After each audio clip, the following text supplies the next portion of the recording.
Mancingnya udah dapat apa, Mbak? Dapat ketenangan yang susah dicari. Pasti kau mengerti setelah saya hilang dan sejauh untuk pergi. Oh, pus ikan. Ikan apa ni? Amat. Oh, okay, kita dapat ikan tamban ya kat sini. Ini dapat ikan tamban. Oh, ikan tamban. Ini tangkap dah. Nak apa? Umpan. Oh, umpan dah tu. Ikan tu, jadi umpan. Okey, ni apa saya nak memancing. Okey, saya nak pancing guna. Ni nama dia apa dia? Apollo. Okey, kita tengok siapa yang paling dapat banyak-banyak ikan. Kita dapat ikan tamban je, ikan tamban di sini. Okey, nanti kita dapat besar malam sikit dapat lagi banyak.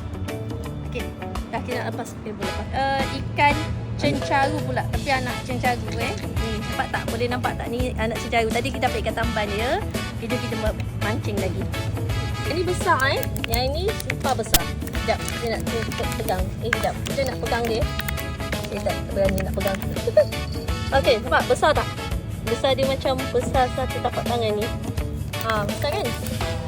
Okey, kita dapat ikan duri pula. Ni bentuk ikan duri. Kalau siapa yang tak pernah nampak ikan duri.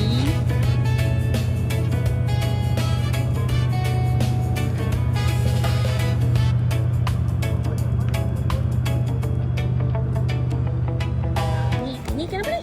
Sajen namanya. Ikan sajen nama dia. Okey. Sekejap. Dia ni Ambil. macam ni.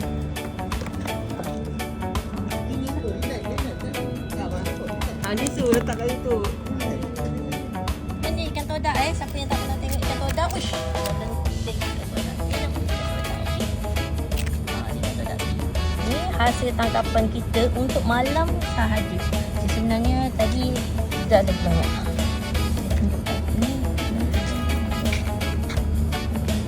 ikan gelamu. Ikan gelamu. Capaian pada tinggi kita sebab kita dapat ikan pari. Nampak tak? Pusing tak? Sekejap. Jangan dekat. Nampak ikan pari?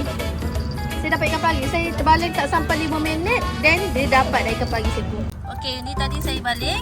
Saya dapat ikan pari. Lepas ni baby kita akan dapat ikan pari yang lagi besar ya. InsyaAllah.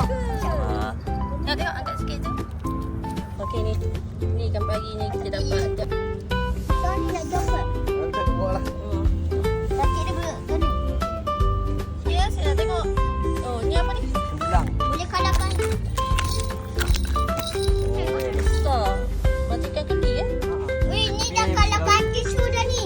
Okey, ni ikan paling besar. Ikan ni ambil.